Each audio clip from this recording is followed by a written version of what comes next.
જાહેર હિતની અરજી કરવામાં આવી છે।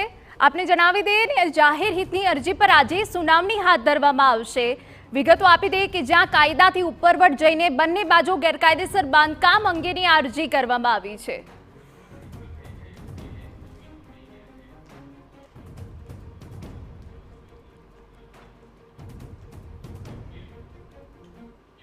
તો આખરે જાહેર હિતની અરજી કરવામાં આવી છે, તેમાં શું માંગ કરવામાં આવી છે? આપણી સાથે શૈલેષ અમીન, એડવોકેટ અને સ્થાપક છે વિશ્વામિત્રી બચાવો સમિતિના જોડાઈ ગયા છે। શૈલેષભાઈ, આપનું સ્વાગત છે। શૈલેષભાઈ, વિશ્વામિત્રીના નદીના પાણીએ જે વડોદરામાં જળ તાંડવ સર્જ્યો એ તો આપે પણ જોયું। આપે હાઈકોર્ટમાં જાહેર હિતની અરજી કરી છે। હવે જે નદીની આસપાસ ગેરકાયદેસર બાંધકામ કરવામાં આવ્યા છે એને આપ મુખ્ય કારણ જાણી રહ્યા છો? જી, વિશ્વામિત્રી નદી વડોદરામાંથી સર્પાકારે અને કોતરોવાળી નદી છે અને આ કોતરો કેટલીક જગ્યાએ ખૂબ મોટા છે અને આ કોતરો પર પુરાણ કરી વડોદરા શહેરમાં આશરે 40,000 જેટલા સ્લમ રિહેબિલિટેશનના નામે ડિમોલિશ કરાયેલા કાચા પાકા મકાનોનો સ્ક્રેપ નાખી દેવામાં આવ્યો। આ નદીના કિનારા પૂરી દેવામાં આવ્યા અને આ નદીના કિનારાની જગ્યા જે પ્રતિબંધિત વિસ્તાર જાહેર કરેલી હતી ગુજરાત સરકારના ડેવલપમેન્ટ પ્લાનમાં, આ પ્રતિબંધિત વિસ્તારમાં ફેરફાર કરીને રહેણાંક ઝોન બનાવીને મોટા મોટા એપાર્ટમેન્ટો બનાવી દેવામાં આવ્યા છે।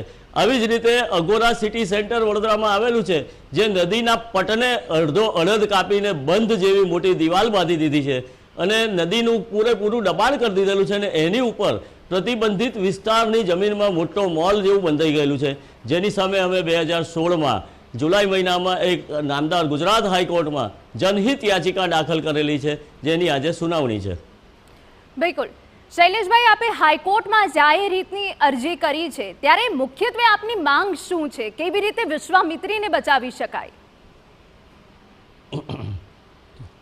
વિશ્વામિત્રી નદીના આ નદી એક વિશિષ્ટ પ્રકારની નદી છે। આને રેતી નથી ને સીધી જતી નથી અને મોટા મોટા કોતરો છે અને આ કોતરોમાંથી જ્યારે ચોમાસામાં પાણી આવે ત્યારે કોતરો એબ્સોર્બ કરી લેતા હોય છે આ પાણી, પણ આ કોતરોને પૂરીને જાણે પેલી નાની કેનાલ હોય એવા સ્વરૂપે બનાવવાનું આ શાસકોએ અહીં આગળ જે ગેરકાયદેસર રીતે વોટર બોડી કાયદાના તમામ ઉપરવટ જઈને નદીને પૂરી નાખી અને નાની સંકોચી એની પહોળાઈ સંકોચીને નાની કરી દીધી અને કેટલીક જગ્યાએ આ નદી 2 ફાટામાં થઈને આગળ જઈને મળે એવી હતી, તો એ એક ફાટો બંધ કરી દીધો એવા પણ કેટલાક કિસ્સા બનેલા છે ને આને લીધે પાણી આગળથી આવતું આજવા સરોવરમાંથી, પ્રતાપ સરોવરમાંથી આવતું પાણી આગળ જઈ શકે નહીં અને બંધ બાંધી દીધેલો હોય એવી સ્થિતિ સર્જાઈ છે ને વડોદરા શહેરમાં પાણીની તારાજી સર્જી લે છે અને ઘણા બધા વિસ્તારો આ વખતે તો કદાચ પહેલી વાર 55 વર્ષમાં ઘણા બધા નવા વિસ્તારોમાં પાણી ચડી ગયા અને વિશ્વામિત્રીના બ્રિજની તમામ બ્રિજો ઉપરથી પાણી વહેતા હતા।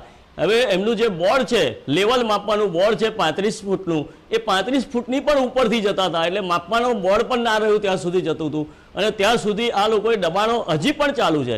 આજે પણ અર્બન ડેવલપમેન્ટ મિનિસ્ટ્રીમાં મેં વાંધો રજૂ કરેલો છે કે કલાલી અને તલસટની કેટલીક જમીનો વિશ્વામિત્રીના કોતરની જમીનોને ઝોન બદલવા માટે એ લોકોએ વાંધા નોટિસ બોર્ડ પર લટકાયેલા છે, જેમાં મેં વાંધો રજૂ કરેલો છે। 9મા મહિના સુધી આખરી તારીખ છે, પણ આવી જ રીતે વિશ્વામિત્રી નદીના બધા જ કોતરો બંધ કરી દેશે તો વડોદરા શહેરને વેનિસ સિટીની જેમ દરેક ઘરે બોટ વસાવી પડશે એવી હાલત સર્જાશે। આજે જ જો પ્રજા જાગે, આજે જ જો કાયદાનો અમલ થાય, વોટર બોડીના કાયદાનો અમલ થાય, આજે જ જો ભ્રષ્ટાચાર બંધ થાય તો આ વિશ્વામિત્રી બચી શકે।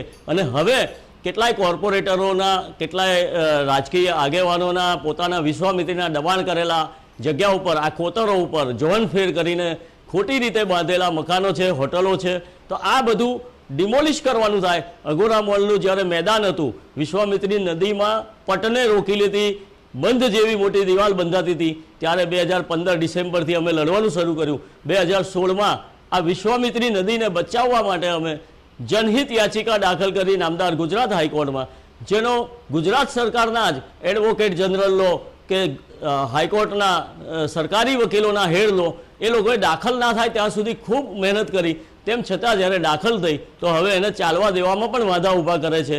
અને વચમાં કોરોનાના 2 વર્ષ આવી ગયા, હવે મેદાન હતું જ્યારે કશું બંધાયેલું નહોતું ત્યારથી અમે આ યાચિકા દાખલ કરી છે।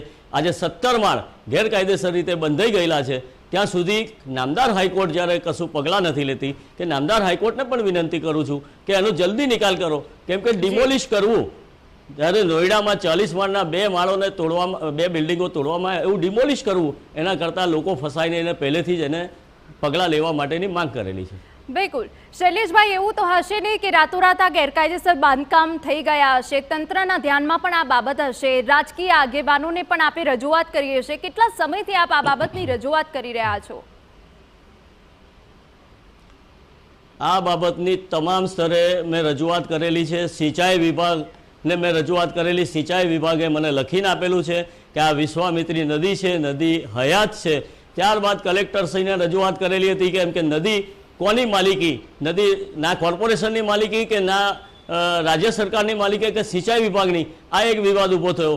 કલેક્ટરશ્રી જ્યારે તે વખતે હતા એમણે જોઈન્ટ મેઝરમેન્ટ આપ્યું, DILR, સિટી સર્વે, સિંચાઈ વિભાગ, ત્યારે પણ એ નકશા બન્યા અને એમાં 35 મીટરની વિડ્થ વિશ્વામિત્રીની ઘટાડી દઈને એની ઉપર દિવાલ બાંધી દીધી છે. એવા નકશા પણ રજૂ થઈ ગયા, જે અમે નામદાર ગુજરાત હાઈકોર્ટમાં રિજોઇન્ડરમાં ફાઇલ પણ કરેલા છે.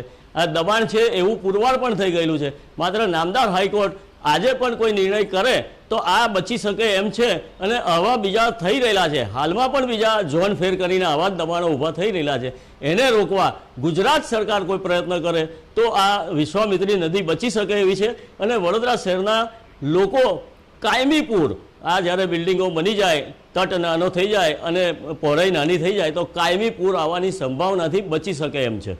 બિલકુલ. આભાર શૈલેષભાઈ અમારી સાથે જોડાવા બદલ. તો જે રીતે આ જાહેર હિતની અરજીમાં કે જે વિશ્વામિત્રી નદીની આસપાસ જે ગેરકાયદેસર બાંધકામ કરવામાં આવ્યા છે તેના કારણે નદીના પાણીનો રસ્તો બદલાયો છે અને એ મુખ્ય કારણ આ અરજીમાં ગણવામાં આવ્યું છે.